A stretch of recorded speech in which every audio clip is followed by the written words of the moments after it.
ఎప్పటికప్పుడు తాజా వార్తలను అందిస్తున్న ఏపీ పవర్ న్యూస్ కు స్వాగతం. రాత్రికి రాత్రే మామిడి చెట్ల నరికివేత, పాత భూతగాథాలే కారణమా? సబ్బవరంలో ఉద్రిక్త పరిస్థితి. అనకాపల్లి జిల్లా సబ్బవరం మండలం వంగలి పంచాయతీ పరిధిలోని తెలుకులపాలెం గ్రామంలో రాత్రికి రాత్రే మామిడి చెట్లను నరికివేసిన ఘటన స్థానికంగా కలకలం రేపింది. సర్వే నెంబర్ 203/3లో ఉన్న సుమారు 40 సెంట్ల భూమిలో కాయలతో ఉన్న మామిడి చెట్లతో పాటు ఇతర పంటలను సాగు చేసుకుంటున్న రైతులకు ఈ ఘటన తీవ్ర ఆవేదన కలిగించింది. స్థానికుల కథనం ప్రకారం ఆ భూమిపై కొంతకాలంగా వివాదం కొనసాగుతుందని తెలుస్తుంది. ఒక వ్యక్తి ఆ భూమి తమదేనని ప్రస్తుతం సాగు చేస్తున్న రైతులను ప్రశ్నించినట్లు సమాచారం. అయితే ఈ భూమిని మా తాతల కాలం నుంచే సాగు చేస్తున్నామని భూ యజమానులు స్పష్టం చేసినట్లు చెబుతున్నారు. భూమిని అప్పగించేందుకు రైతులు నిరాకరించడంతోనే అగంతకులు రాత్రికి రాత్రే మామిడి చెట్లను నరికివేశారని స్థానికులు ఆరోపిస్తున్నారు. ఈ ఘటనపై భూ యజమాని సోమవారం సబ్బవరం పోలీస్ స్టేషన్లో ఫిర్యాదు చేసినప్పటికీ పోలీసులు వెంటనే స్పందించలేదని గ్రామస్తులు ఆగ్రహం వ్యక్తం చేస్తున్నారు. ముందుగానే సమాచారం ఇచ్చినా పట్టించుకోకపోవడం వల్లే పరిస్థితి విషమించిందని వారు ఆరోపించారు. ఇదిలా ఉండగా ఘటనా స్థలానికి వెళ్లిన స్థానిక ఎలక్ట్రానిక్ మీడియాకు భూ యజమానులు తమ ఆవేదన వ్యక్తం చేశారు. మా తాతల కాలం నుంచి ఈ భూమిలోనే వ్యవసాయం చేస్తున్నాం, కష్టపడి పెంచుకున్న మామిడి చెట్లను ఇలా నరికివేయడం చాలా బాధాకరమని వారు వాపోయారు. ఈ ఘటనతో తెలుకులపాలెం గ్రామంలో ఉద్రిక్త పరిస్థితులు నెలకొన్నాయి. చెట్లను నరికివేసిన వారిపై కఠిన చర్యలు తీసుకోవాలని, రైతులకు న్యాయం చేయాలని గ్రామస్తులు అధికారులను కోరుతున్నారు.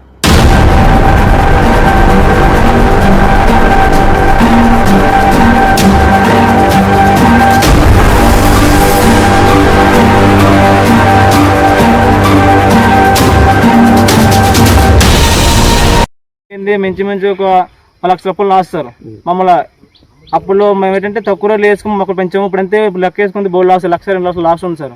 ఇంకేం న్యాయం కావాలి? ఏం కోరుకుంటున్నారు చెప్పండి. మాకు న్యాయం ఏంటంటే శుభ్రంగా మాకు న్యాయం. మామిడి మొక్కలు పెంచాం కదా, మా భూమి మాకు కావాలి. రైతులు సింగల్ వస్తే మాకు చంపేసి బెదిరిస్తాం సార్. అందులో మాకు ఒకరి మీద డౌట్ ఉంది సార్ బాగా. ఈ సైట్ మేనేజ్మెంట్ చేసింది బీసీ వెంకటరావు సార్. అతనే మా భూమి గతంలో వాళ్ళకి మాకు ఆదాయం ఏంటంటే ప్రతి దగ్గర మా సైట్ ఉంది, మా ల్యాండ్ ఉంది. ఎక్కడైతే మేము ఉండట్లేదు నైట్ టైం వచ్చి లెవెల్ చేసడం, ఇవ్వకపోతే చంపేస్తున్నాను చెప్పడం, లేదా బ్లాక్ మెయిల్ చేసి రాత్రులు తవ్వేయడము ప్రతిసారి ఇది జరుగుతుంది. గత ఒక 30 సంవత్సరాలు జరుగుతుంది. ఇలాగా మేము ల్యాండ్ ఉన్నాము, అతను వచ్చి బెదిరించడము, ఇవ్వకపోతే సాయంత్రం నైట్ బండి పెట్టేసి లెవెల్ చేసేయడము. ఇది గత 30 సంవత్సరాలు జరుగుతుంది. మేము చెప్పడము పోలీసులకు ఇచ్చిన రిపోర్ట్ లో వెంకటరావు పేరు మెన్షన్ చేసాను సార్. గత 30 సంవత్సరాలుగా జరుగుతుంది సార్. ఏమనంటే మేము ఏం చేసుకోండి, అందరు నాయకులు అందరూ మా చేతిలో ఉన్నారు, గవర్నమెంట్ మా చేతిలో ఉంది అని బెదిరిస్తారు సార్. బీసీ వెంకటరావు బెదిరిస్తుంది సార్. మాకు అతని మీద ఫుల్ డౌట్. ఎందుకంటే ముందు రోజు గొడవ అయింది సార్. నేను కప్పేస్తాను ఏం చేయగలి అడిగాడు సార్ ఆ బీసీ వెంకటరావు. మా నాన్నగారు వాళ్ళు అడుగుతుంటే ఇప్పుడు నువ్వు వద్దు అడుగుతున్నావు కదా, నేను కప్పేస్తాను ఏం చేయగలి అడిగాడు సార్. కాలో కప్పేసి నేను చేయగలని అడిగాడు బీసీ వెంకటరావు సార్. మొన్న వచ్చారు, నీ పేరు చెప్పమ్మా. మొన్న ఇలాగా 1 గంటకి ఇలాగ వచ్చారు. మాది భూమి మా ఎక్కదే అంటారు. మీ ఎక్కడ సంపాదించింది భూము? ఇది మాది, మా తాతలకు మా మామ అత్త మామ అందరూ సంపాదించారు. ఈ భూము మాది, మేము ఎవరికి అమ్మలేదు. మా పిల్లల సంతకాలు కానీ మా ఆయన సంతకాలు కానీ ఎవరి సంతకాలు లేవు. మేము కోలాడితే కొండాడినట్టుగా మేము ఉన్నాము. మీరు ఇవాళ వచ్చి మీరు మాది అంటారంటే మీరు ఏడు చేసుకుంటారో చేసుకోండి. ఇగో బీసీ వెంకటరావున పంపించాడు, లెవెల్ చేయమన్నాడు. ఇగో పొగులు కూడా వచ్చింది. బీసీ వెంకటరావున వాళ్ళ బెడెట్టి చంపించి యూజ్ చేయండి అని చెప్పాడు. చెప్తే మేము ఆరగించాం, తొక్కించమన్నాడు. కూడా చుట్టూ మా పాక చుట్టూ కూడా కెంచి తవ్వేసి మా వెళ్ళకుండా పాక కూడా దారికి కట్టేశారు. దానాలు ఒకటి రానందుకు కానీ మేకలకి నీళ్ళు కానీ ఏది కూడా చేయకుండా చేస్తారు. అది చేసేట అప్పుడు కూడా భరించాము. మరి రాత్రి 12 గంటలకు వచ్చి ఈ పని చేశారు. మరి చూడడానికి వస్తే భయం పడిపోయి మరి భార్య ఇక్కడ బీర్లు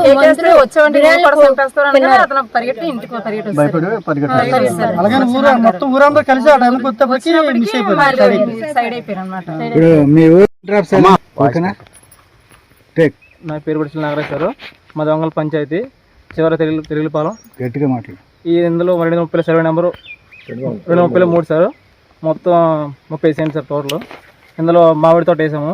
మామిడి తోటలో ముందు వచ్చి మమ్మల్ని బెదిరించారు, కొట్టడానికి బెదిరించారు. ఎవరు గుర్తున్న వ్యక్తులు బెదిరించారు. బెదిరించి మేము అడ్డుకోగానే పోలీసు కంప్లైంట్ చేయగానే పారిపోయారు సార్. ఏమని బెదిరించారు? ఈ మా భూమి మాది అని బెదిరించారు సార్. బాబు పంపించాడు. ఎన్ని చెట్లు ఉన్నాయి? 30 సెంట్లు ఇస్తారు. 30 చెట్లు సార్. 30 మాడి చెట్లు సార్. ఏం రకం? అన్ని బంగి బిల్లు సార్ అన్ని మొత్తం కాపు మీద ఉన్నాయి. సార్ మొత్తం అంత బంగి బిల్లు సార్. చెప్పు. తర్వాత మేము బదిలించగానే మేము అందరం రామగానే పోలీస్ స్టేషన్ కంప్లైంట్ చేశాం సార్. మేము వెంటనే 1 ఫోన్ చేయగానే పోలీసులు రాగానే వాళ్ళు భయపడి పారిపోయారు సార్. అయితే తర్వాత ఏమో మనతో మాట్లాడి మేము తీస్తాం పేపర్లు అన్నారు. పేపర్లు ఏం తేలేదు. పేపర్లు తేపగానే ఎందుకని అడిగితే ఏం లేదు అని చెప్పేసి వెళ్ళిపోయారు. ఆ తర్వాత జేసీబీ డ్రైవర్ని అడిగాం, ఎవరు పంపించారంటే లేదు పలానా బీసీ ట్యాంకర్ పంపించాడు, ఈ తోట మొత్తం మాదంట లెవెల్ చేసి మాదని చెప్పారు సార్. అయితే అతను తీసుకురని చెప్తే అతను మేము తీసుకురాము, మీరు తీసుకున్నాం, మేము తీసుకొస్తాం, తోట భూమి మాది, గత మా తాతల వారసత్వంగా చేసి పని ఉన్నాం, మేము భూమిలో సాగు చేస్తూ ఉన్నాము, ఇప్పటి వరకు మేమే సాగు చేసాము, మేమే తీసుకొస్తాం, మా తాతల వారసత్వం భూమి ఇది అని చెప్పగానే వెళ్ళిపోయారు. ఆ తర్వాత మళ్ళీ రాత్రి ఏమో చెప్పజేయకుండా నైట్ 1 గంట 12:30 టైంలో ఆ టైంలో 12:30 1 గంట టైంలో వచ్చి చెట్లు మొత్తం కోసేసారు మొత్తం అన్నీ. మీరు ఎప్పుడు చూసుకున్నారు? ఆ టైంలో బాబాయ్ ఏమో మామూలుగా కళ్ళానికి ఆవులు గడ్డేయడానికి వచ్చాడు, ఒకడే వచ్చాడు. ఇది జనాలు ఎక్కువ మంది బాబాయ్ భయపడిపోయి అనిచేటప్పటికే కోసారంట. ఒక బాబాయ్ని చంపేసారని భయపడి ఇంకా ఇంటికి పారేడు వచ్చాడు. సుమారు ఎంతమంది ఉంటారు? వాళ్ళు ఒక 14 మంది 20 మంది ఉంది సార్ మొత్తం. స్టార్టింగ్ రోజు వచ్చేటప్పుడు అయితే మేము వాళ్ళు మొత్తం వీడియో తీసాం సార్. ఫస్ట్ అయితే సెకండ్ టైం వచ్చిందంటే బాబా భయపడిపోయి ఇంకా వెళ్ళిపోయాడు.